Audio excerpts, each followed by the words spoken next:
Okay, the goals of this, class or presentation about Qantas 32 or concerning Qantas 32. We want to clear up some confusion about the word check. Often many pilots, they've asked like, oh, check for, check on, check with, check the. Every day in the cockpit, check, check, check, check. What do we do?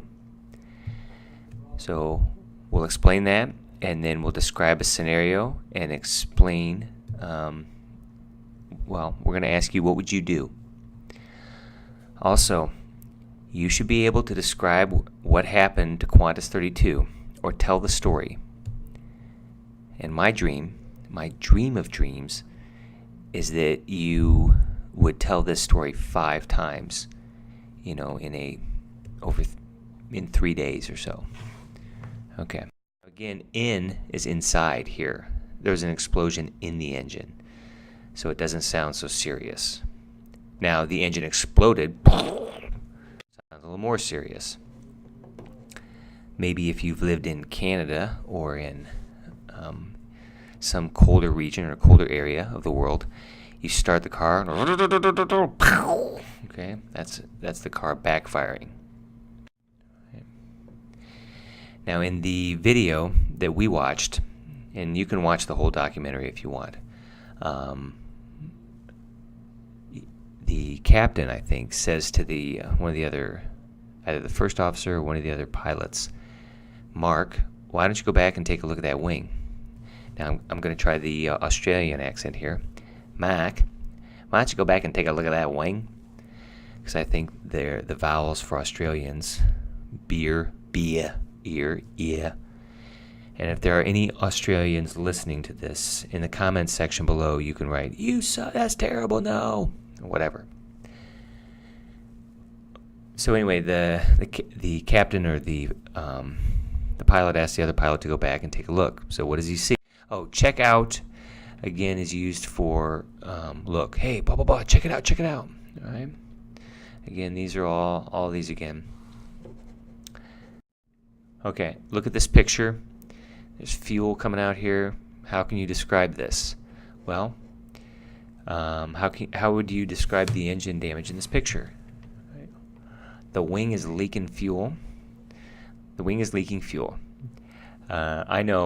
know that it's not the wing. Inside, it's the fuel tanks or whatever. But the wing is not leaking fuel. But we do say it. Fuel is streaming from the wing. Fuel is coming from the wing. Also, fuel is coming out from the wing. But this one's more direct. How can you describe this damage? The wing has been punctured. Punctured from below. Okay.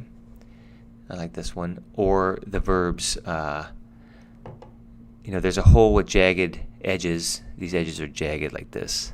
Right. A hole has been torn in the wing. Torn or also ripped. A hole has been ripped in the wing. Right. Good.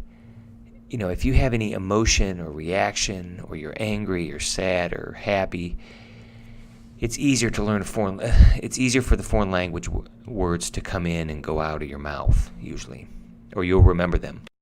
Cuts through the shrapnel cuts through the hydraulics here, the flight controls. Okay.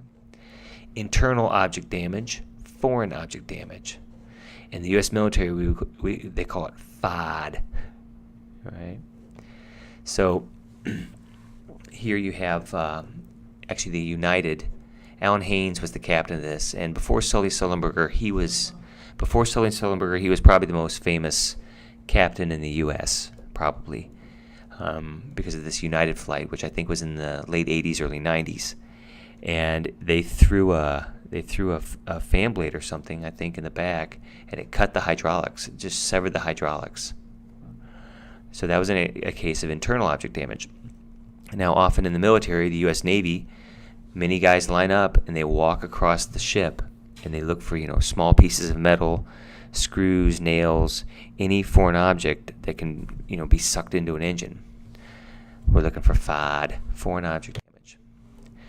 Okay, in the video, a quick way to describe damage would be to tell what happened, describe the damage, and tell what's happening now. All right. Here's an example.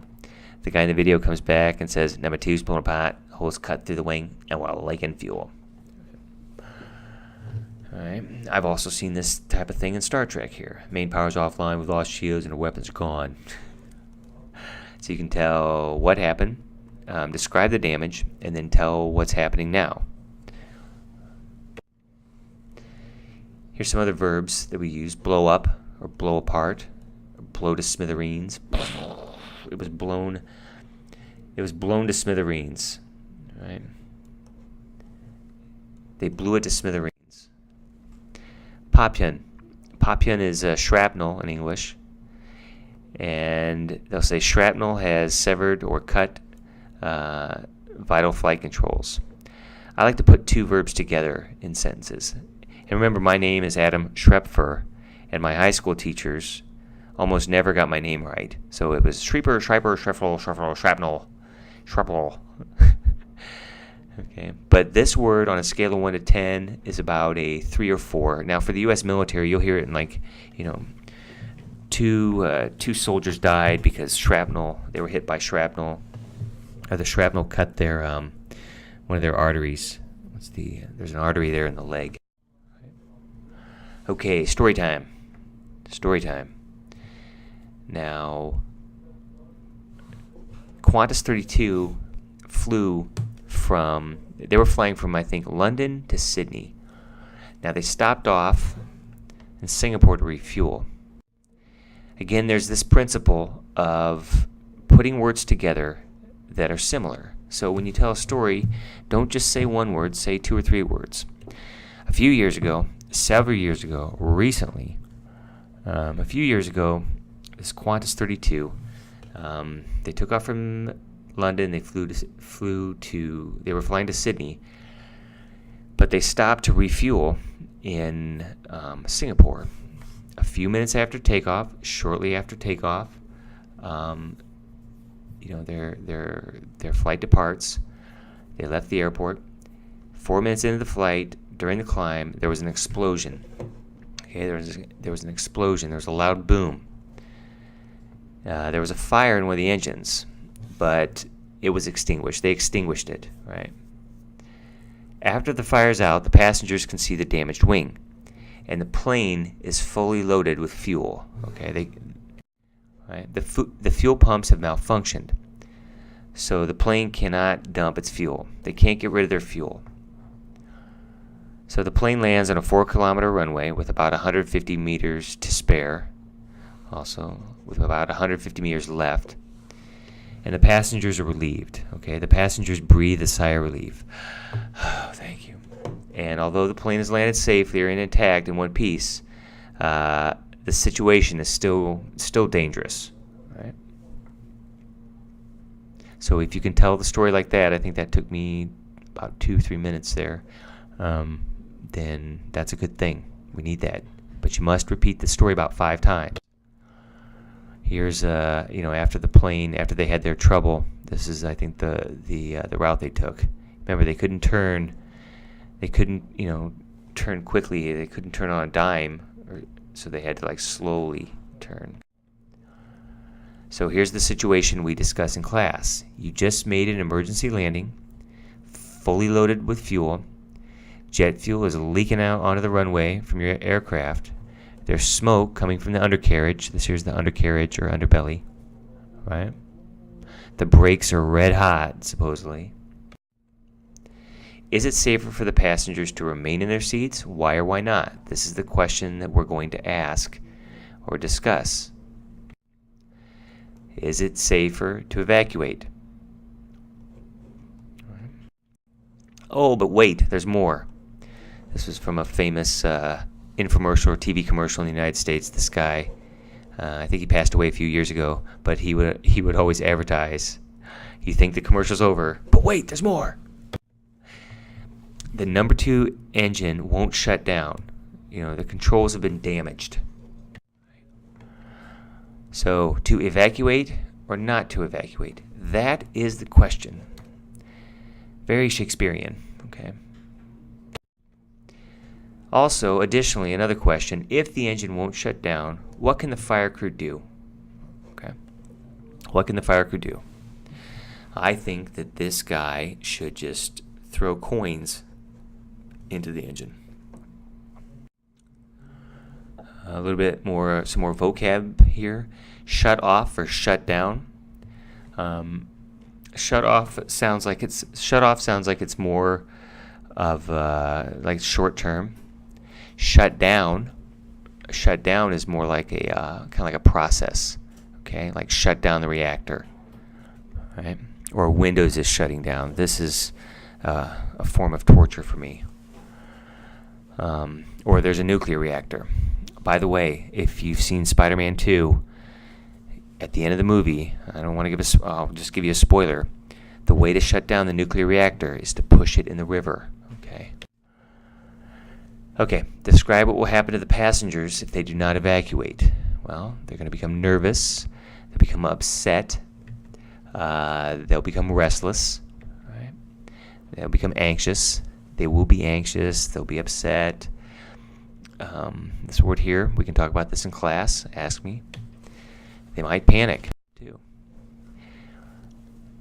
If you evacuate, how many, if they open the slides, the passengers slide down the slides, what percentage are going to be injured? Right? Probably 5 to 10%. That's what this captain said. They're going to get sprains, broken bones. People can be trampled. Okay, they can be injured from a fall. There's going to be pushing, shoving, broken arms, bruises, concussions, cuts. Now, a laceration is a very deep, deep cut. Okay, and there'll be heart attacks as well. All right. Again, on a scale of 1 to 10, laceration is like a 2 or 3. That's like a serious medical word. Burn up versus burn down. Burn up is quicker or faster. It's burned up. You have paper. Light the paper on fire. It burns up. Burned down is like a building. And I tell a story about the Windsor building in Madrid, that it burns down. Okay. Burn up is also used for like shopping, or maybe you go on a very expensive vacation. My friend and I, or my family, we went to Venice, and we were on vacation there. We burned up a lot of cash quickly. Okay, so the homework is to tell this story again, usually 5 times, to another pilot, or to the best would be an ATC and a Starbucks at an airport in another country, because we need those connections. Also, you want to listen to this 2 or 3 times. Or at home, and you can review the transcripts that we've typed out, or watch the video again. Write down words that you aren't sure of. Okay, ask about those words in class. Oh, lastly, computers versus humans. I think the captain of this, Richard de Crespigny, he says there's a belief in part of the industry that computers are infallible, and that you always believe a computer. Well, now we've used our computers at home. We use computers at home, and we know that's not true. So, we have to trust the pilot, the captain. By the way, Richard de Crespigny, I think I'm getting his name right, he does speaking tours, and he has a book. Check it out on Amazon if you want. So, but what do you think? Is this true?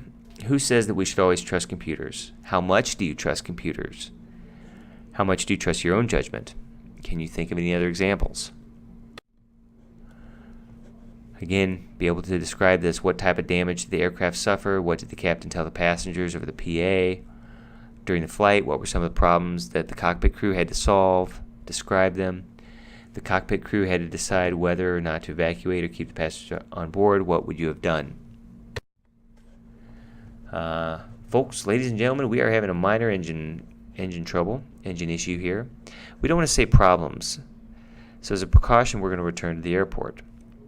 Better, we are just sorting out or taking care of or dealing with a few technical issues. Issues is less strong. Problems seem like serious. We have a problem. Right.